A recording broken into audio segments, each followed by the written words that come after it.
Size, margin, orientation और size तक देखा था और आज सीखेंगे कॉलम। कॉलम का यूज हम लोग क्यों करेंगे, कैसे करते हैं, ये देखिए। आपको लेआउट टैब में पेज सेटअप ग्रुप में ऑप्शन मिलेगा कॉलम। कॉलम पे अगर आप क्लिक करते हैं तो यहाँ पर 1 2 3 लेफ्ट राइट और मोर कॉलम का ऑप्शन मिलेगा। तो कॉलम का यूज आपने देखा होगा न्यूज़पेपर स्टाइल के लिए होता है। न्यूज़पेपर में आपने देखा होगा कि कोई कॉलम में आप लोगों को कोई भी टेक्स्ट लिखा रहता है। जैसे मैं लिख कर दिखाता हूँ, मैंने कुछ पैरा यहाँ पर लिख दिया और इसको कॉलम वाइज में डिवाइड करने वाला हूँ। ये अभी फिलहाल सिंगल कॉलम में है। कोई भी स्टोरी यहाँ पर हम पढ़ेंगे तो लेफ्ट से राइट की तरफ पूरा पढ़ेंगे इस तरह। लेकिन अगर मैं इसको कॉलम वाइज डिवाइड कर दूँ, जैसे मैंने 2 पैरा सिर्फ सेलेक्ट किया, दोनों पैरा को मैंने कॉलम वाइज 2 कॉलम में डिवाइड कर दिया। तब ये पैरा यानी स्टोरी हम लोग कैसे पढ़ेंगे, वीडियो प्रोवाइड से पावरफुल यानी ये पूरा पहला ये कॉलम खत्म करेंगे और फिर दूसरा कॉलम फिर इधर से खत्म करेंगे, जैसे न्यूज़पेपर में होता है या बुक में आपके होते होंगे। तो जब भी 2 कॉलम में या 3 कॉलम अपने पैरा को डिवाइड करना हो तो आप उसको सेलेक्ट करो। मैंने इसका कंट्रोल A किया। बाय डिफॉल्ट 1 होता है, लेकिन 2 3 आप करना चाहो, मैंने 3 कर दिया। तो देखो 1 कॉलम 2 कॉलम, तीसरे कॉलम का जगह बचा हुआ। तो जब तक 2 कॉलम फुल नहीं होगा तब तक तीसरा कॉलम नहीं आएगा। मैं करके दिखा देता हूँ। देखो तीसरा कॉलम भी आ गया। कोई दिक्कत है? अगर इससे अधिक अगर आपको कॉलम करना है, 4 5 6 कॉलम करना है, तो आप फिर से सेलेक्ट करो, कॉलम में जाओ और यहाँ देखो मोर कॉलम का ऑप्शन है, मोर कॉलम पे क्लिक करो। मोर कॉलम पे क्लिक करोगे तो ये तुमसे पूछेगा नंबर ऑफ कॉलम 1 2 3, तो बाय डिफॉल्ट दिया हुआ 3 कॉलम तक। अगर आपको 4 5 चाहिए तो आप यहाँ से बढ़ा सकते हो। मिनिमम मैक्सिमम आप पता कर लेना कितने होते हैं, ठीक है। 5 मैंने किया, ओके किया, देखो 5 कॉलम आपका टेक्स्ट बच चुका है। 5 कॉलम बढ़ गया। इसको हम लोग पढ़ेंगे पैसे वीडियो प्रोवाइड से पावरफुली। जब ये लाइन पूरा खत्म हो जाएगा तो फिर दूसरा, फिर तीसरा, फिर चौथा, फिर पांचवा। कोई सवाल है कॉलम को लेकर? कॉलम में और भी ऑप्शन है, जैसे आप देखोगे कॉलम यहाँ पर लेफ्ट वाला ऑप्शन चूज करते हो तो देखो लेफ्ट साइड में थोड़ा सा कम स्पेस रहेगा, राइट साइड का पार्ट्स ज़्यादा रहेगा। और वहीं राइट साइड का आप यूज करते हो तो राइट साइड में कम रहेगा, लेफ्ट वाला ज़्यादा रहेगा। तो ये सब आपने बुक वगैरह में भी देखा होगा, न्यूज़पेपर में भी, मैगजीन में भी ये सारे स्टाइल मिल जाएंगे। हाँ, इस स्पेस को भी हम लोग कम कर सकते हैं। उसी ऑप्शन में जाते हैं मोर कॉलम के अंदर और यहाँ पर देखो स्पेसिंग लिखा हुआ है। इस स्पेसिंग को आप जितना चाहो उतना बढ़ा या घटा सकते हो। मैंने कम कर दिया, ठीक है। एक तो काम ये हुआ। मैं जो यूज करता हूँ कॉलम का, देख लो मैं क्या यूज करता हूँ। मैं ज़्यादातर यूज करता हूँ, अगर मुझे MCQ टाइप क्वेश्चन पेपर बनाने होते हैं तो मैं इसका ज़्यादातर यूज करता हूँ। जैसे देखो बहुत लोगों को MCQ पेपर बनाने होते तो कैसे बनाते हैं। नंबर 1 पहला क्वेश्चन मान लेते, पहला क्वेश्चन हुआ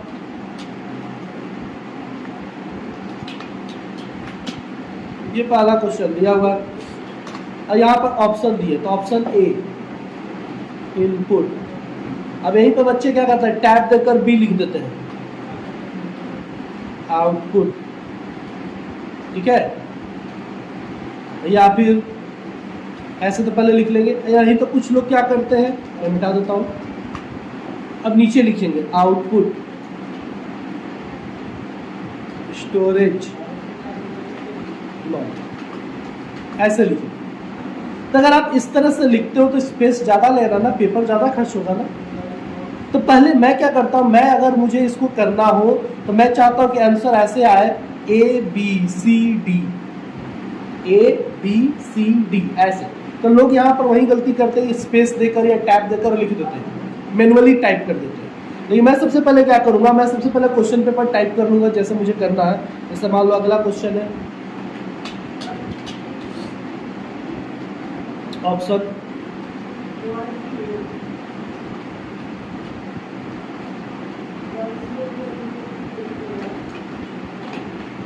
इस तरह से जितने क्वेश्चन आपको लिखने हैं, क्वेश्चन लिख दो, उसका आंसर दे दो।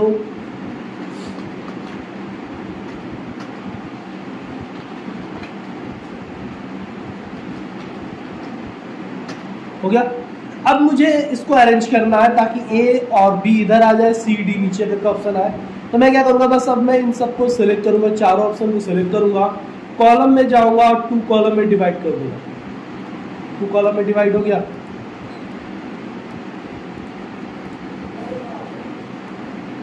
बोलिए कोई सवाल है? आप बोले थे ABCD, वो ऑप्शन से नहीं मतलब है। ऑप्शन से क्या है मतलब A B आपका 2 भागों में बट गया ना। वो बात है। 2 अगर आप 4 कॉलम करना चाहे तो 4 कॉलम भी यहाँ से कर सकते हैं, लेकिन 4 कॉलम का ऑप्शन के ऊपर डिपेंड करेगा। तो कोई यहाँ पर छोटा आ रहा है, इसको आप छोटा कर दीजिए, थोड़ा स्पेसिंग कम कर दीजिए।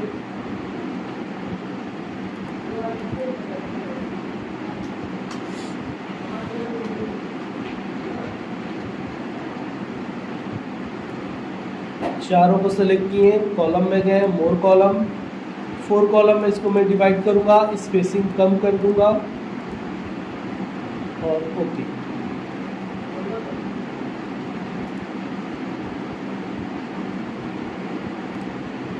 चार कॉलम में बैठ गया।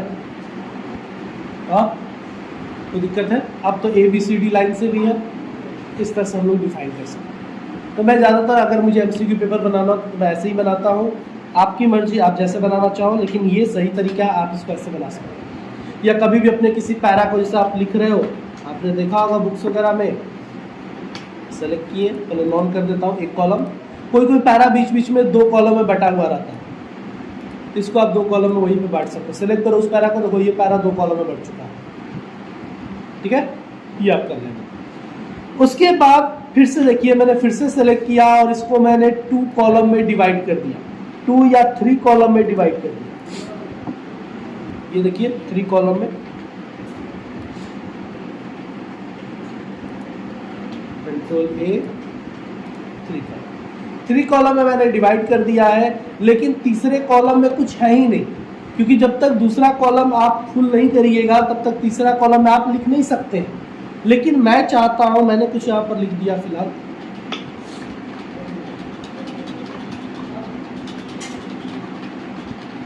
देखिए मैंने इतना कुछ लिख दिया। मैं चाहता हूं कि ये जो मैंने सेकंड कॉलम में लिखा हुआ है ये अगले कॉलम में शिफ्ट हो जाए। ये वाला जो टॉपिक है इतना, ये अगले कॉलम में चला जाए। तो इसके लिए आपको क्या करना है, यहाँ पर ब्रेक ऑप्शन दिया है, ब्रेक ऑप्शन आपको यूज करना है। ब्रेक ऑप्शन में आपको पेज ब्रेक बता दिया गया है, आपको इंसर्ट टैब में ही पेज ब्रेक मैंने बता दिया था, और ये ब्रेक भी मैंने नेक्स्ट पेज वाला भी ब्रेक बता दिया, हेडर फुटर बताते समय सेक्शन ब्रेक करते हैं। अब 2 ब्रेक और आपके पास, एक है कॉलम ब्रेक। तो आपको क्या करना है, ब्रेक ही करना है ना, आपको अपने एक कॉलम के टॉपिक को नेक्स्ट कॉलम में शिफ्ट करना है, मतलब आप यूज करेंगे कॉलम ब्रेक। आप अपना पॉइंटर यहाँ पर क्लिक कर दीजिए और ब्रेक में जाकर कॉलम ब्रेक अप्लाई कर दीजिए, वो अगले कॉलम में शिफ्ट हो गया। या फिर ये फर्स्ट कॉलम का कोई टॉपिक है, इसे आप सेकेंड कॉलम में रखना चाहते हैं, रीडिंग से जाइए ब्रेक ऑप्शन में, कॉलम ब्रेक पे क्लिक कर दीजिए, सेकंड में चला आया, कोई दिक्कत है? तो ये कॉलम ब्रेक होता है। उसी तरह एक तीसरा ब्रेक भी है, टेक्स्ट रैपिंग।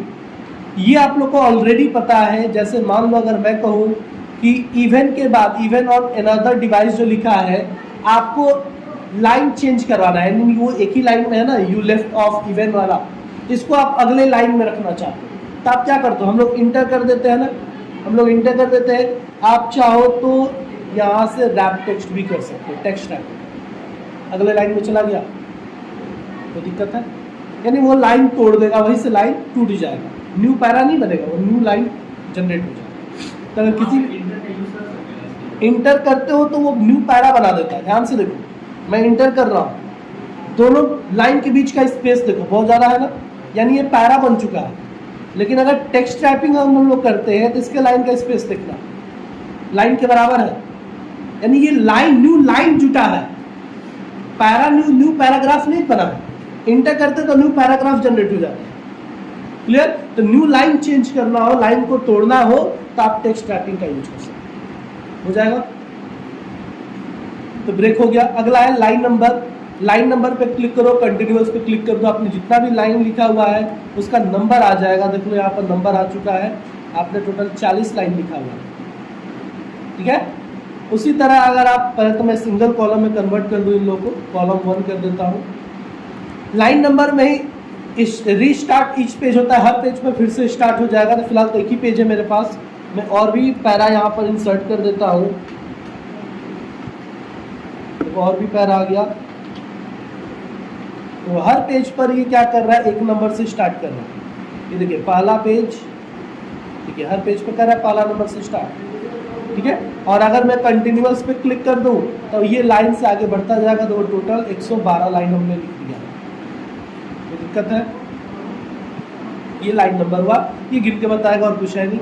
लाइन नंबर हटाना है, नॉन कर दो, लाइन नंबर हट जाए।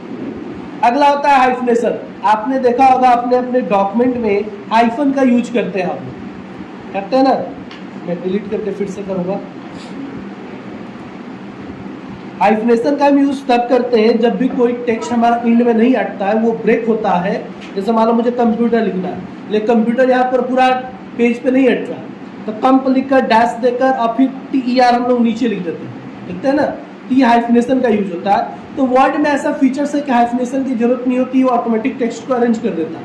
लेकिन फिर भी अगर आप चाहते हो कि सर हाइफनेशन मुझे लिखना ही है, तो आप यहाँ पर लिख सकते हो, यानी हाइफनेशन शो करवा सकते हो। कैसे? सबको सेलेक्ट कर लो, लेआउट टैब में जाओ और हाइफनेशन ऑप्शन पे क्लिक करके ऑटोमेटिक पे क्लिक कर दो। अब देखोगे जहाँ कहीं भी हाइफनेशन लगने वाला होगा, लग गया होगा। जैसे देख लो पिक्चर वाले जगह पर यहाँ पर हाइफनेशन ऑलरेडी लग चुका है, देखो लग गया है। और भी कहीं लगा हाइफनेशन, और कहीं नहीं लगा। तो जैसे आपका जहाँ भी देखो, अभी मैंने साइज बड़ा किया तो देखो मैचिंग के पास आपका हाइफनेशन लग गया है, और यहाँ पर रिमेंबर के पास आपका हाइफन लग गया है, दिख रहा है। तो जहाँ भी लगने लायक होगा वहाँ ऑटोमेटिक लग जाएगा, आपको कुछ सोचने की जरूरत नहीं पड़ेगी। अब मैंने जस्टिफाई कर दिया, तो जस्टिफाई में भी देखो रिमेंबर के पास लगा हुआ है और कहीं नहीं लगा, हाइफनेशन हो जाएगा। हाइफनेशन हटाना हो तो बस जाकर आप नॉन कर देना, हाइफनेशन हट जाएगा, हाइफनेशन की जरूरत नहीं होती है।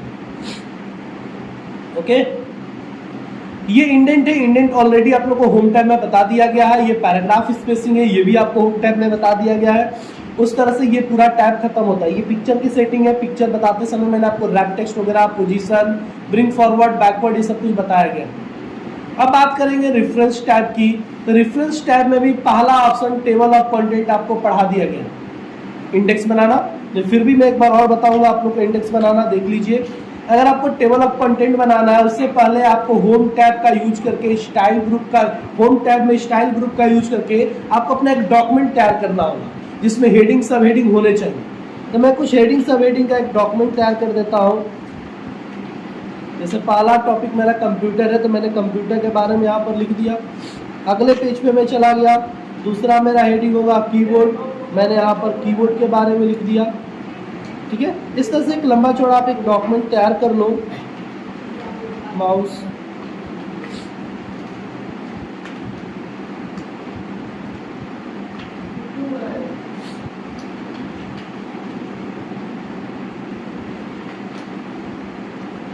मैंने कुछ टॉपिक तैयार कर दिए। अब करना क्या है, स्टार्टिंग से आऊँगा और सारे हेडिंग्स को अपना एक स्टाइल दे दूंगा, हेडिंग स्टाइल। तो मैंने कंप्यूटर को सेलेक्ट किया, स्टाइल ग्रुप से हेडिंग 1 मैंने दे दिया। हेडिंग 1 देने के बाद हम लोग अपना फॉन्ट फेस वगैरह, साइज, कलर वगैरह चेंज कर सकते हैं अपने अकॉर्डिंग, जैसा आपको चाहिए आप रख लीजिए। नंबर 2 पे गया, फिर मैंने हेडिंग 1 दे दिया। नंबर 3 पे गया, मैंने हेडिंग 1 दे दिया। नंबर 4 BCR, हेडिंग 1 दे दिया। 4 ही मैंने बनाया था, 4 बन गया है। अगर आप वही फॉर्मेटिंग करना चाहते हो जो पहले के साथ की हो, रेड कलर का वैसा ही, तो इसको सिलेक्ट करो, फॉर्मेट पेंटर पे डबल क्लिक कर दो और आकर एक एक करके हेडिंग को सिलेक्ट कर दो, सेम फॉर्मेटिंग लागू हो जाएगी।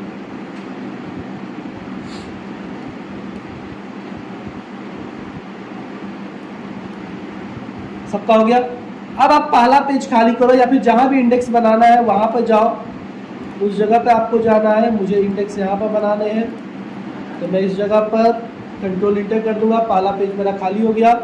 अब रेफरेंस टैब में जाऊंगा, टेबल ऑफ कंटेंट में ऑटोमेटिक जो ऑप्शन होते हैं, 2 ऑप्शन होते हैं ऑटोमेटिक का, 1 और 2, आप दोनों में से कोई एक चूज कर लो। मैंने क्लिक कर दिया है।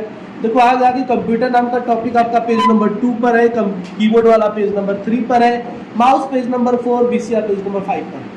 आप क्लिक करके उस टॉपिक पे जा सकते हो। जैसे मैं कीबोर्ड पे जाना चाहता हूँ, कंट्रोल के साथ इस पर क्लिक करूंगा, तो कीबोर्ड वाले पर आएगा, हो जाएगा।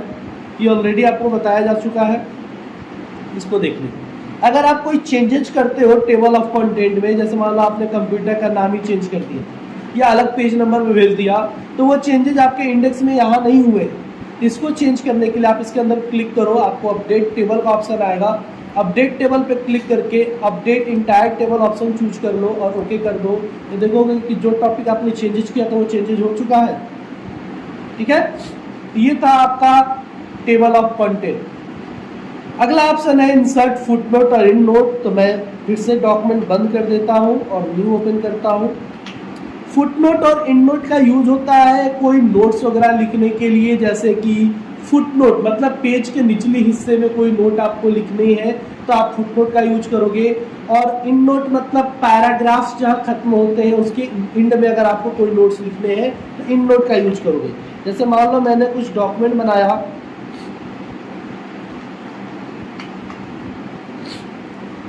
ये देख लो मैंने एक डॉक्यूमेंट बनाया और इसको मैं और भी बल्कि थोड़ा 2-4 पेज का डॉक्यूमेंट कर देता हूँ। ये देखिए मैंने कई पेज का डॉक्यूमेंट यहाँ पर बना दिया। अब मैं आ जाता हूँ पहला पेज पर। ऐसे बहुत सारा पेज यहाँ पर हो चुके हैं। मैं आ गया पहला पेज पर। अब मैंने जैसे कहा कि इंड नोट जहां पर पैरा आपका खत्म हुआ, सारा पैराग्राफ जहां खत्म हुआ होगा वहां इंड नोट इंसर्ट होगा। अब पैरा जहां पर टोटल डॉक्यूमेंट खत्म होगा उसके लास्ट वाले पेज के हिस्से में आपका फुटनोट आएगा। किस लिए? कोई नोट्स लिखने के लिए। तो फुटनोट पे मैंने क्लिक किया, कहाँ आया है? सीधे आपका ये पेज के आखिरी हिस्से में जहाँ पर पेज आपका खत्म हो रहा है। देख लो इस डॉक्यूमेंट का पेज जहाँ खत्म हो रहा है वहाँ पर देखो फुटनोट आ गया है। ठीक है, पेज के आखिरी हिस्से में। फिर मैं इस डॉक्यूमेंट पर आ गया और इन नोट क्लिक किया, देखो इन नोट आ गया, सॉरी फुटनोट आ गया। हर पेज पर जाकर आप क्लिक करो और फुटनोट क्लिक करो तो फुटनोट आ गया। फुटनोट का नंबर भी दे रहा 1 2 3। किस लिए? उस डॉक्यूमेंट यानी उस पेपर के बारे में अगर कोई आपको नोट्स लिखना है, कोई टॉपिक लिखना है तो आप यहाँ पर इंडिकेट कर सकते हो। जैसे आपने बुक वगैरह में देखा होगा पेज के नीचे हिस्से में छोटे छोटे टॉपिक्स कुछ ना कुछ लिखे रहते हैं तो वो फुटनोट होता है। हर पेज में अलग अलग आप देख सकते हैं। और इंड नोट हमेशा पैराग्राफ के लास्ट में आएगा। पैराग्राफ के लास्ट यानी जहां पर टोटल पैराग्राफ खत्म हो गया। तो सारा पैराग्राफ मेरा कहाँ खत्म होगा? सारे डॉक्यूमेंट के लास्ट में 17 पेज, टोटल 17 पेज है मेरा। तो देखो 17 पेज पे मैं आ गया और पैराग्राफ के ठीक नीचे यहाँ पर इंड नोट आ चुका है, कुछ इंडिंग नोट यानी लास्ट नोट लिखने के। समझ आ गया? फुटनोट होता है हर पेज के फुटर साइज में आपको कोई नोट्स देने के लिए, यानी पेज के निचले हिस्से में कोई नोट्स लिखने के लिए। और वही इंड नोट होता है पैराग्राफ के लास्ट में, जहां टोटल पैरा खत्म होगा यानी लास्ट डॉक्यूमेंट के लास्ट पेज पर आपका इंड नोट आ जाए। अब आप एक फुटनोट से दूसरे फुटनोट पे जाने के लिए नेक्स्ट पेज का यूज कर सकते हो, नेक्स्ट फुटनोट का यूज कर सकते हो। यहाँ पर दिया हुआ है, मैंने बस 3 ही लिया है। तो प्रीवियस पे मैं चला गया, तो दूसरे पर आ गया। तो आप एक एक करके जा सकते हो। यहाँ पर सर्च का ऑप्शन दिया हुआ है जिसमें रिसर्च ग्रुप है, सर्च दिया हुआ है। जैसे गूगल में आप लोग कुछ भी सर्च करते हो वैसे वहीं ये सर्च का ऑप्शन यहाँ पर दिया हुआ है। आप जो भी सर्च करोगे यहाँ बिंग के माध्यम से सर्च हो जाएगा। जैसे मान लो आपको बक्सर के बारे में जानना है, यहाँ पर बक्सर लिखोगे, इंटर कर दोगे तो देखो बक्सर के बारे में आपका टॉपिक आ जाएगा। बक्सर हो गया, बक्सर नहीं हुआ।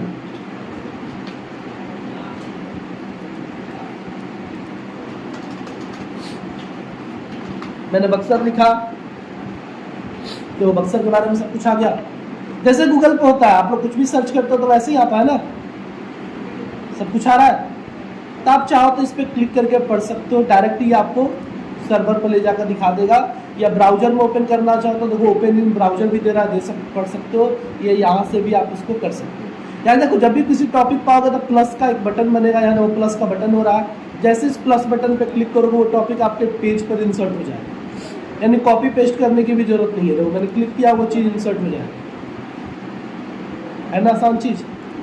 आपको कॉपी पेस्ट करने की जरूरत नहीं है। लेकिन ये सिर्फ 19 में होगा, नहीं तो 16 में होगा। मेरा 19 है तो 19 में है, 16 में है कि नहीं आप लोग एक बार देख लीजिएगा।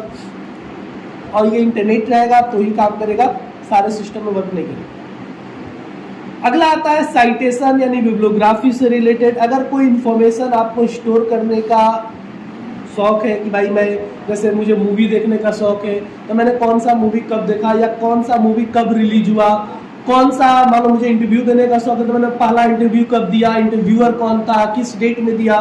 तो वो सारा डिटेल अगर आपको सेव करने का इंटरेस्टेड है अगर आप, तो आप वो सारे डिटेल सेव कर सकते हैं, स्टोर कर सकते हैं।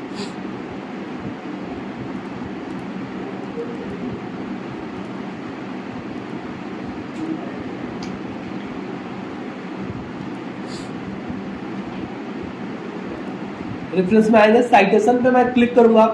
साइटेशन पे क्लिक करेंगे तो ऐड न्यू सोर्स आएगा, ऐड न्यू सोर्स पे क्लिक करिए। ऐड न्यू सोर्स आएगा तो आपसे पूछा जाएगा टाइप ऑफ सोर्स, आप क्या स्टोर करना चाहते हो, film, document, art, sound recording, performance, या और भी बहुत सारा है, बुक सेक्शन, जर्नल आर्टिकल। जैसे आप आर्टिकल लिखते हो तो आपका कौन सा आर्टिकल कब छपा था, क्या छपा था, सारा रिकॉर्ड आप रख सकते हो इसका। तो मान लो मैंने फिल्म वाला एक ऑप्शन चूज किया, मैंने फिल्म वाला ऑप्शन चूज किया, तो जब फिल्म वाला चूज करेंगे तो बस 2-3 ही ऑप्शन आ रहा है यहाँ पर। तो आप यहाँ पर देखिए शो ऑल का ऑप्शन है, show all bibliography field, click कर दो, बहुत सारे ऑप्शन आ जाएंगे। यहाँ पर आप फिल्म की एक टाइटल दे दो, जो भी देना है, बोलो कोई टाइटल।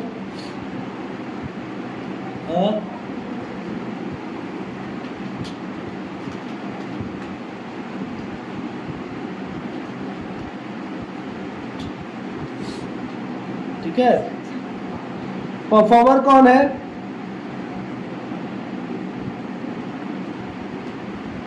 पवन।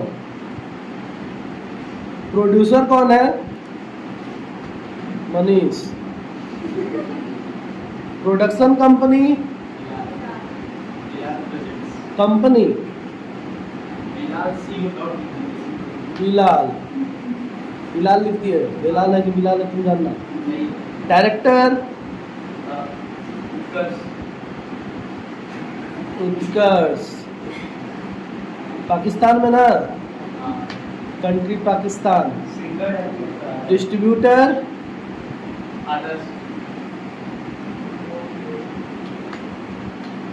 आदर्श LTD. Writer Khushboo. Medium Bhojpuri. Year 2023। Short title चला। बस स्टैंडर्ड नंबर वगैरह भी होता है। इस तरह से आप कोई भी डिटेल स्टोर करके सेव कर दो, ओके कर दो, ये स्टोर हो गया, खुशबू 2023 आ गया। ठीक है, अगर आपको इसमें इंसर्ट करना हो कभी तो आप बिब्लियोग्राफी पे जाओगे, इतने सारे ऑप्शन है, कोई भी एक चूज करके क्लिक कर दो, तो यहाँ पर लिखा हुआ है बिब्लियोग्राफी, खुशबू 23 सब चलाक है Bhojpuri, directed by Utkarsh, producer by Manish, perform by Pawan Adarsh limited. ठीक है, इसको मैनेज करना हो तो मैनेज सोर्स में जाकर आप देख सकते हो, आपका रिकॉर्ड यहाँ पर सेव है। एडिट करना हो तो एडिट कर सकते हो, डिलीट करना हो तो डिलीट कर सकते हो, या नया ऐड करना हो तो ऐड कर सकते हो, या ऐड सोर्स तो से भी आप ऐड कर सकते हो यहाँ से। ये अलग अलग डायरेक्शन में आएगा, आप यहाँ से स्टाइल इसका चेंज कर सकते हो। जब स्टाइल चेंज करोगे तो देखो लिखा आगे का पीछे हो जाएगा, उसके अकॉर्डिंग यहाँ से जो पहले खुशबू का दिखा रहा है इसको आप चेंज करोगे। टाइटल शॉर्ट पहले टाइटल आ गया, सब चलाक है भोजपुरी चलाक, राइटर खुशबू, परफॉर्मेंस पवन, डायरेक्टर उत्कर्ष, प्रोड्यूसर मनीष, बिलाल आदर्श लिमिटेड 2023। तो इन्फॉर्मेशन स्टोर करने का एक जरिया आप करना चाहो तो कर सकते हो, कोई उतना यूजफुल नहीं। तो आज के लिए इतना ही रहने देते हैं, इतना आप लोग ट्राई कर लीजिए। उसके बाद अब एक ही टॉपिक इसमें बचा है, कैप्शन। कैप्शन पढ़ेंगे, mark entry, mark cap citation नहीं पढ़ेंगे, फिर बिलिंग टाइम।